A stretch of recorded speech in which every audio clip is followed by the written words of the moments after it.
E aí a lição que eu deixo para nós aqui, a 3, a igreja precisa se envolver na missão de Deus. Ok? A igreja precisa se envolver na missão de Deus. Qual é a missão de Deus na terra, gente?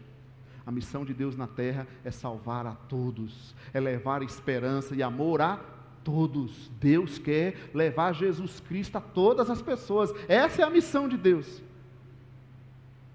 Então nós temos que rever se todo o nosso tempo gasto é só para nós mesmos, só para a nossa edificação.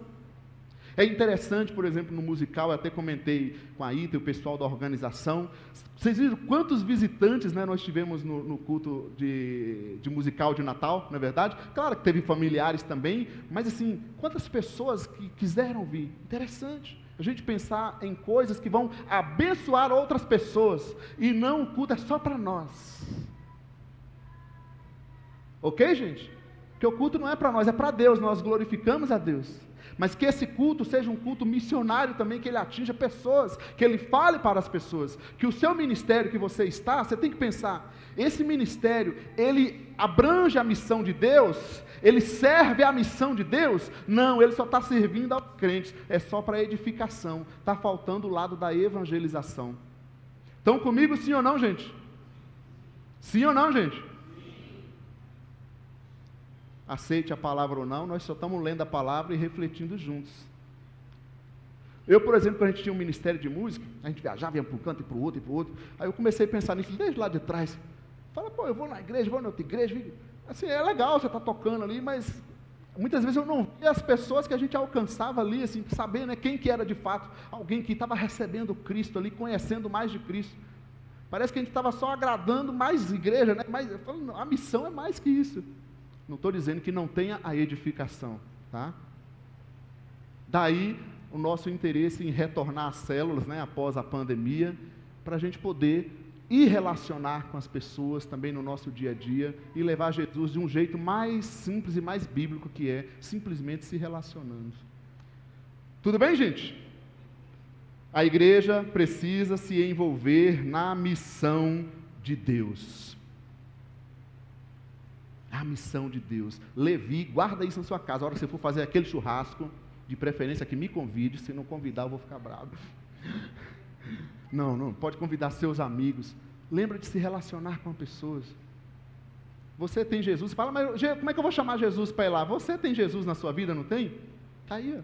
Leve Jesus até as pessoas, através daquele jantar, através daquele churrasco. Aí a gente gasta todo o nosso tempo só ensaiando, só fazendo isso, só organizando, só reunião entre os cristãos, e a gente não tem tempo para servir, para chamar os nossos amigos para um banquete com Jesus. Ok?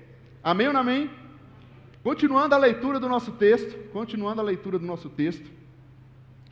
Lucas, capítulo 5 ainda, versículo 30, vamos ler o 30 ao 32 agora, estamos quase acabando, só falta 10 pontos aqui, 30 ao 32, diz assim os versículos: mas os fariseus e aqueles mestres da lei, que eram da mesma facção, queixaram-se aos discípulos de Jesus: por que vocês comem e bebem com publicanos e pecadores? Jesus lhes respondeu: não são os que têm saúde que precisam de médico, mas sim os doentes. Eu não vim chamar justos, mas pecadores ao arrependimento. O que está acontecendo aqui no texto? Houve algumas queixas para os discípulos, ok, gente? Queixaram aos discípulos. Quem foram as pessoas que queixaram aos discípulos? Os Levi da vida, os publicanos e coletores de impostos? Não. Os discípulos? Não. Os mestres da lei. Olha que curioso. Os religiosos top, né? Aqueles mais santos. O dono da igreja, assim, o cara crentão. Vamos aplicar assim, entende? Eles começaram a queixar, e não queixaram para Jesus, queixaram para os discípulos, ou seja, nas costas de Jesus. Por trás de Jesus, eles estavam lá, né, fofocando para os discípulos: mas por que isso? Por que seu mestre não sei o quê? Por que isso? Causando tentando desestruturar a relação de Jesus e seus discípulos. Isso não é uma crítica. Isso é fofoca, isso não é nenhuma dúvida. Qual é a dúvida que eles tinham? Se fosse dúvida, eles falariam para Jesus. Isso é fofoca, isso é maledicência. Toda vez que você vai pelas beiradas falando com o outro, você está tentando destruir o próprio corpo, você está tentando destruir a própria obra. Não é crítica isso, como alguém disse, a crítica construtiva de alguém que não constrói nada, né? Então, você está simplesmente, né, fazendo o quê? Destruindo a obra. Os fariseus estavam fazendo isso, eles nem faziam a obra e nem queriam deixar Jesus fazer. Ok? Não é interessante? Aí, é interessante que Jesus, né? E ele sabia das coisas, ele soube e ele foi lá e respondeu, ele defendeu os seus discípulos. O que é que vocês estão falando para os meus discípulos aí?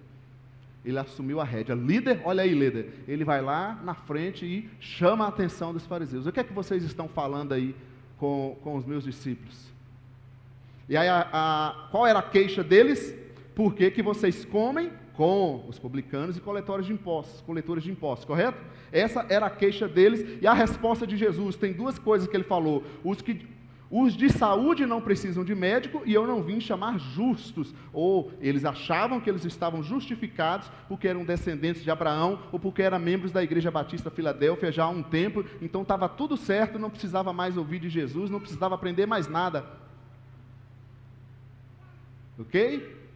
Essa foi a resposta de Jesus para eles. Se vocês já têm saúde, eu não vim para os que têm saúde, eu vim para os necessitados. Se vocês se acham justos, está tudo ok para vocês, eu não vim para vocês.